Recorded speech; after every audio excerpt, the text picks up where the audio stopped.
What's going on, guys? Welcome back to Masters of Mitigation. I'm going to be doing something a little bit different. Going to be talking about deck builds. This will be episode 1. Want to address a couple things. If you did watch the clone match versus Padme and Kess, you realize there was several misplays. It was my first time playing a clone deck, but I wanted to go over a couple things that were clarified for me as far as errata to some cards, and also some things I was missing during some abilities on some of these cards. So the team consists of Rex, who is a character leader trooper. Before you activate this character, you may spend 1 resource to spot a clone trooper to take control of the battlefield. And then we have Clone Commander Cody.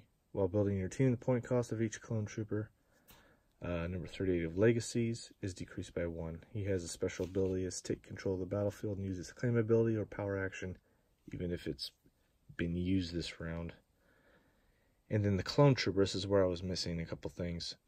After you activate this character, you may reroll this die, or if you control the battlefield, you may reroll one of your character dice. So what I essentially was doing was rerolling his dice as well as either Rex or Cody's, depending on what had rolled out. So all I did was miss the or between those commas there, and it's really important not to miss that. Now the battlefield is new off of Convergence. The power action activate up to 2 of your characters that share a subtype. Of one of those characters is a trooper. You may reroll one of its character dice. So it's got a lot of synergy with the clones, as they all share the subtype of trooper. And it's actually a pretty affordable, or I would say a cheap deck. And for some reason, I've been always drawn to the red cards in Destiny. I just think the tactics and strategy when it comes to these decks is what I find the most fun. So let's get into the deck itself. Alright, so I'm going to begin with some of the cheapest cards in the deck, and we'll just go up and through that. So first couple events with the 0 cost are going to be some sounding alarms. It's just one of those cards that you can just throw in most any deck. They're neutral, they're gray, and if you don't have the money to hopefully save yourself from a lot of damage, these are the cards to put in the deck. Continuing into 0 cost events, I have Fleet Command. So this is spot any number of red characters to reroll that many dice. Now, it has most of its value in the 3 wide, just because all of them are red. There's 3. I can reroll up to 3. That's mine or my opponent's. Another 0 cost card I only have a 1 of, but I wanted to work a little bit more with some of these new concepts in Destiny, and one of them is downgrades. And it's 0 cost. No more than 1 of attached characters' character dice can be resolved during each turn, and those dice cannot be modified. This is pretty crucial for this deck, just because, I mean, if I get it on the one of the characters of my opponents, it really helps me kind of stay alive, because as you saw, most of the clones, excluding Rex, really, they're lower on the health, and you need as much of the survivability as you can get. And part of that survivability can maybe come down to slowing your opponent down, and this is a great 0 cost card to do exactly that. Another one of I threw in is Unshackle, just because if I'm going to get hit with a downgrade, I'll play this card. It's got an ambush, it's 1 cost, and it says discard a downgrade from play. It's a new mechanic to the game, so I thought I'd just throw 1 in here. Now to go to some of my favorites. The Old Faithful, Field Medic. I have 2 of them in here. It's 1 cost, red event, hero, and it's heal 2 damage from a character. What I love about this card is the versatility. You can keep your characters alive longer. And you can also think about it, if you have 2 damage showing on your opponent's side and you don't have anything to mitigate it, well, at least this thing technically kind of mitigates it. They'll do the damage, but you're just going to get rid of it, and that dice has been resolved. Now another event that is a must-have in this deck, I believe, it's going to be Near Miss. This is off of Convergence. It's the new card. 1 cost neutral gray event. Spot 2 characters that share a subtype to remove a die. And that doesn't have any specifics to the cost of the die. You just straight up remove the die. And the fact that all of them have troopers, obviously this card is really good. For 1 cost, it's just great mitigation. Another 1 cost card for mitigation on 3-wide that's really good is, of course, Flank. It's 1 cost neutral. It's out of the 2-player starter. It was also Awakening's card. Same thing with Field Medic. It was reprinted.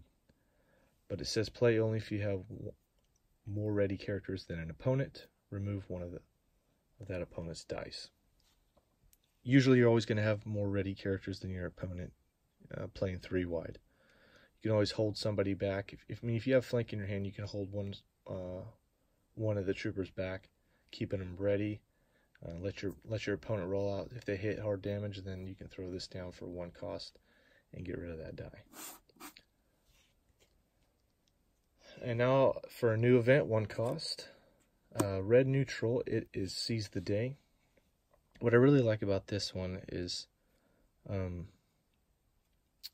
it can be used to have a big swing against the opponent. Let's say you have everybody rolled out. You don't have a lot of damage shown. Maybe a few upgrades on your characters, and the clones are really good at getting the battlefield or controlling the battlefield because they may play slower, but with Rex's ability, he's going to be able to spot that clone and take control of it no matter what. So this play only if you control the battlefield and gain 2 actions. You can discard a reroll, maybe hit a bunch of damage, and then resolve it before your opponent can remove it. I'm going to go into a 1 cost support. It's probably one of my favorite cards. I have found that it pisses off the opponent quite a bit just because it's always there and it just keeps doing the repetitive thing. It's 1 cost gray hero support, and its Dex's Diner. The action is exhaust the support, spend 1 resource to heal 1 damage from a character or 2 damage instead if there is 6 or more damage on that character. You start thinking about how many turns you're going to be able to use that, and just the health and it keeps healing, or the longevity that's going to give your characters in whatever hero deck you may throw it in. So a new upgrade that I'm throwing in this deck, I have 2 of. It's just really, really good for the clones, and that's going to be the Riot Shield.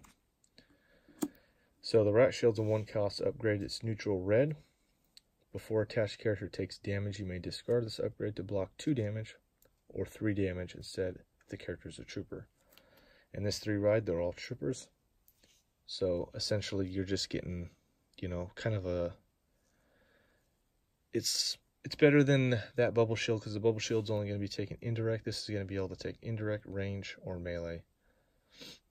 And the fact that it just is increased because it's on a trooper is just phenomenal for this deck, obviously. Here's a 1 cost event that I was on the fence about it, but it actually is going to work out really well just because the versatility of it, and I think that's what's important, and that's strategic planning. So it's a 1 cost red event, hero, and it states ready or exhaust support. So there are supports in this deck, which is good for me. There are supports that obviously are very popular to play in other decks, and some of the decks can be pretty nasty, and the fact that it's 1 cost and you can just exhaust it to shut it down, or at least shut Vader's fist down for one of the 3 initial activations, it can be pretty solid. But it's an important card just to think about the versatility, and if you want good consistent decks, then you need to find those cards that are, somewhat affordable. If you have a deck that's not making a whole lot of resources, but that does a pretty good effect for the cost. And we'll go to another 1 cost support, and this is going to be the Conscript Squad. It's a red 1 cost support. It has the Trooper subtype. It states after you activate a leader, you may activate the support. Rex and Cody both have the leader subtype. So this is kind of just speeding up the process, getting a lot of dice in your pool off of one activation. And it has a 1 damage side, plus 1 modifier damage side, plus 2 modifier damage side, which are all ranged, 1 disrupt and 2 blanks. For one cost, and it's the ability, it's not bad. So 2 cost cards. I only have 2 cost events. I like this card a lot.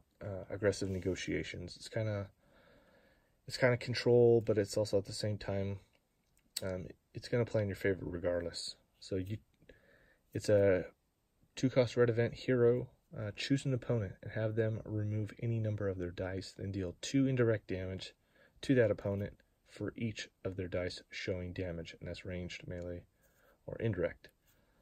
So they can either, keep their damage on the table, but you're just going to hit them with the indirect damage, and the fact that it's 2 indirect damage per die is it's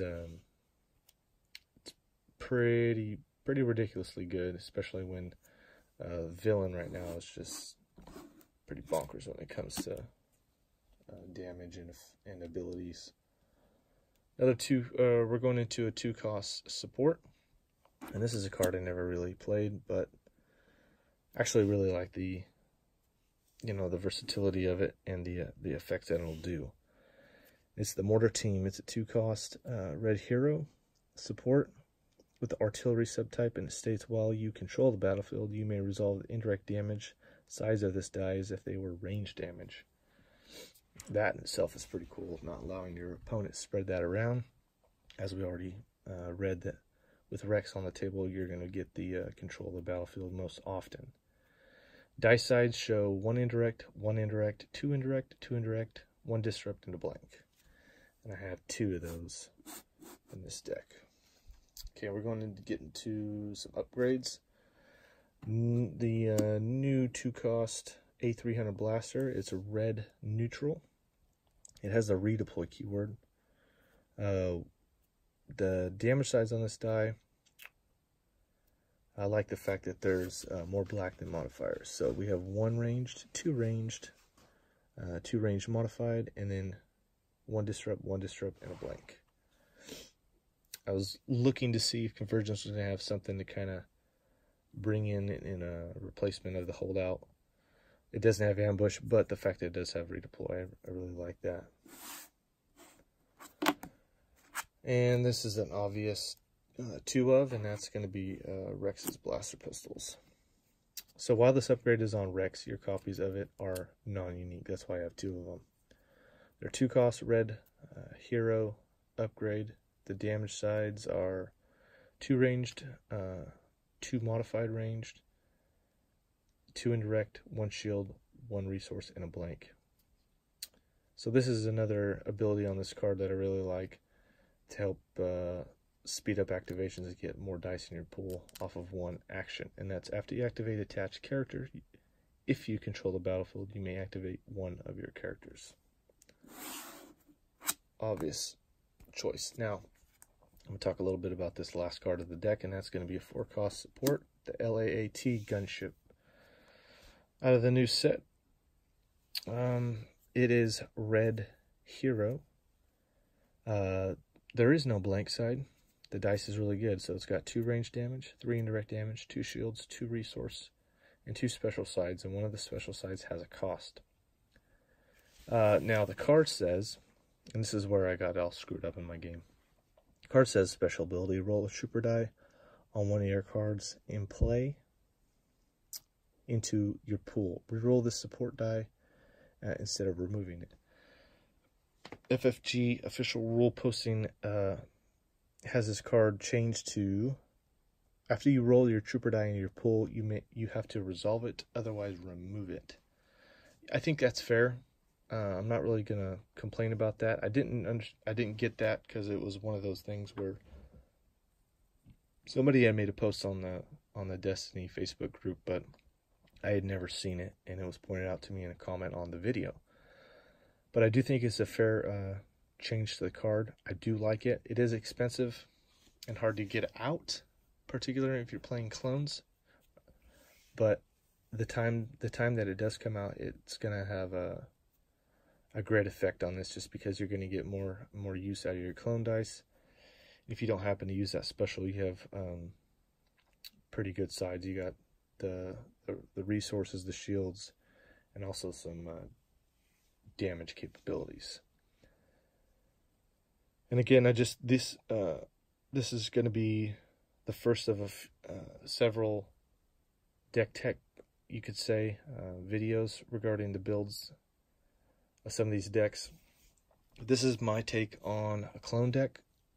It's kind of along my playstyle, where it's consistent damage and a little bit of control, but there's a lot of healing capability, and everything's relatively cheap, minus the LAAT gunship. Please like and subscribe if you haven't. We want to keep making these videos, and we've got a lot of good feedback so far and are very appreciative of that. And stay tuned for the next deck tech video. It will be on the YouTube channel shortly after this one. Have a good night.